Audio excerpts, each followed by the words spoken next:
Hey everyone, welcome back to our journey through the scriptures. Today, we're diving into Numbers chapters 15 and 16, and let me tell you, there's a lot to unpack here.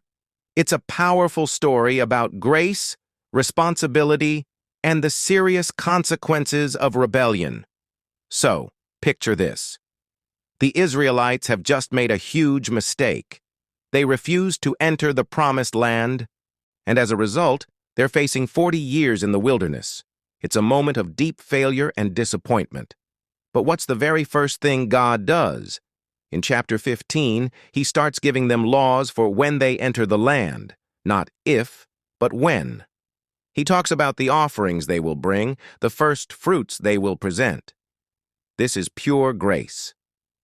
Before they've even taken a step toward redemption, God is already planning for their future, assuring them that his promise still stands. It's a beautiful reminder that even when we mess up, God's plans for us are rooted in hope and restoration. Chapter 15 also makes a really important distinction between unintentional and intentional sins. If someone sinned without meaning to, there was a way to find forgiveness through a specific offering. The entire community was even given a path to atonement if they collectively went astray. But for the one who sins with a high hand, defiantly and deliberately rejecting God's authority, the consequences were severe. This isn't about God being harsh. It's about the reality of choosing to turn your back on the source of life and goodness. It highlights the importance of our heart's attitude.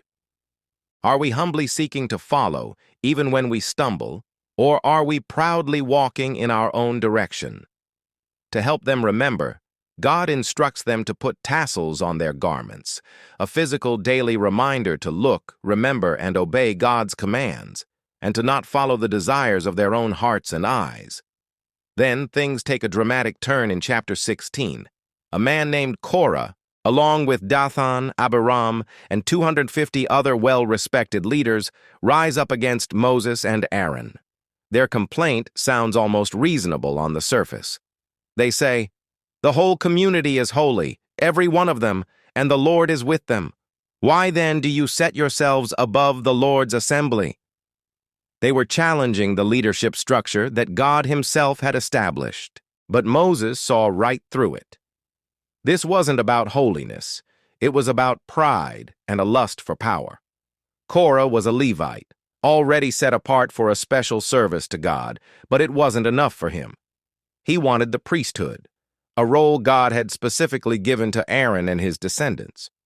Moses challenges them to a test. Let God show who is truly his chosen one. The next day, Korah and his followers stand at the entrance of the tent of meeting with their censers, ready to offer incense, an act reserved for priests. The scene is incredibly tense. Suddenly, God's glory appears, and he commands Moses and Aaron to separate themselves from the assembly so he can destroy them all. But Moses and Aaron fall on their faces and intercede for the people, pleading with God not to punish everyone for the sin of a few. God listens. He instructs the people to move away from the tents of Korah, Dathan, and Abiram. Then, in a terrifying display of divine judgment, the ground splits open and swallows the rebels and their entire households. At the same time, a fire from the Lord consumes the 250 men offering incense. The message was clear and unmistakable. God is the one who chooses his leaders, and challenging his divine order has dire consequences. It's a sobering lesson on the dangers of pride, envy, and ambition when they lead us to rebel against God's appointed authority. These chapters teach us so much. They show us a God of incredible grace who plans for our future even in our failures.